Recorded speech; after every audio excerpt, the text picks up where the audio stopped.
Do you have any projects of your own in music?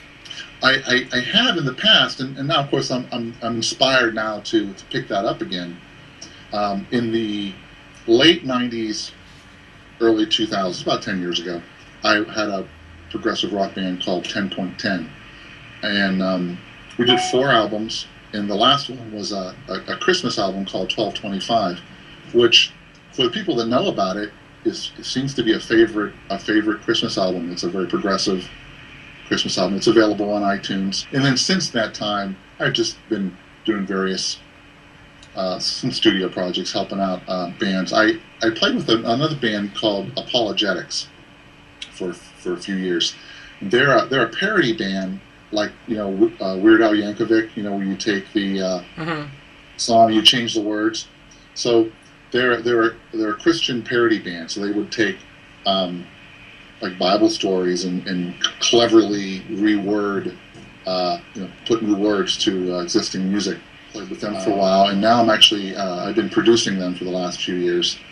So I just really haven't done a lot of very creative things. I've written a number of, I do songwriting here at home, but just haven't been inspired to get it out there. And I definitely, this is, I can't help but be, inspired by everything that's going on with Neal.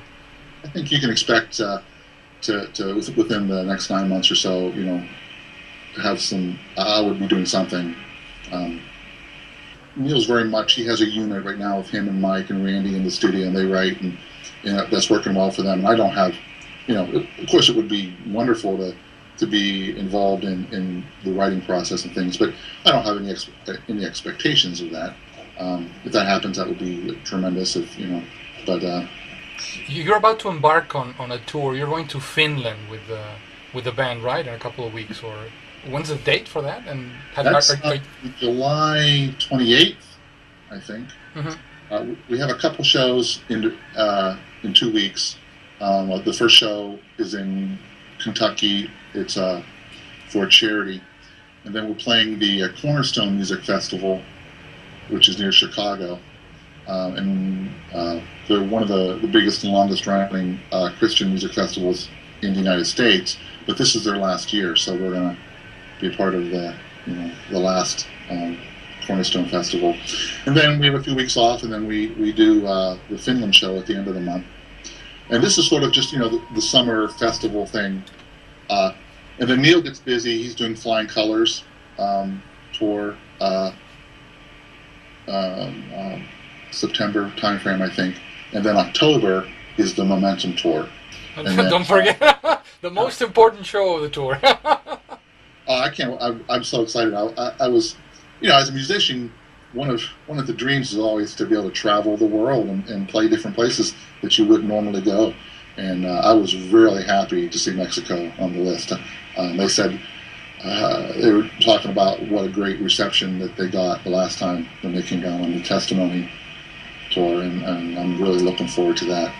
And I can guarantee you that you're going to get a real good reception down here. The fans are very appreciative and very expectant of, especially after last year's experience. And I think that's one of the, just Americans seem so fickle about music, and I get the sense that in other countries, they're more open to different kinds of music, and they don't, artists are more accepted for, they don't have to fit in a certain mold and certain style. I think people are more open. You haven't rehearsed yet. The band hasn't, the chosen band hasn't rehearsed yet. No, next week. Well, 2 weeks. In 2 weeks. Yeah. And do you know how much time you're going to get to rehearse before the first show? 3 days. Just 3 days. But you go in. At this point, I can play these songs in my sleep now. What I mean? Because I've been working for weeks and weeks and weeks preparing the music. So if everybody is prepared,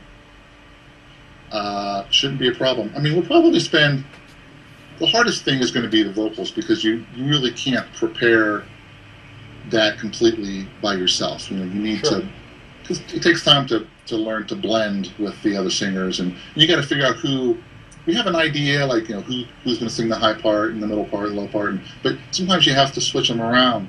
You might learn you might learn a middle part, but you might find out that somebody else sounds better there, and then you have to move your part and relearn. So we'll spend, I'm sure, quite a few hours at rehearsal working out the vocals. But I think if everybody comes in really prepared with the instrumental parts, that those should be fine. Perfect, Bill. I think we have, it's been 18 minutes, so I think we have what we need. I would only ask you to, if you want to say something to the Mexican fans, leave us a message. Well, they're just excited to come there. I've never been to Mexico. I mean, actually, I've never, other than Canada, I've never been out of the U.S. So this is, I couldn't be more excited to come to Mexico and meet everybody and just experience, the culture and everything. So. Well, we'll be ready for you, Bill, and be rest assured that we will take good care of you, and you'll have a great experience down here. Awesome. All right, great. Well, thanks for talking to me today. This is fun. No, thanks. Thank you, Bill, and good luck with the rehearsals. And we'll certainly be in touch. And, Okay, and follow us on the Facebook page so you can see your interview and everything else we're doing to promote the show. All right, great. Well, thanks. Have a good day, Bill.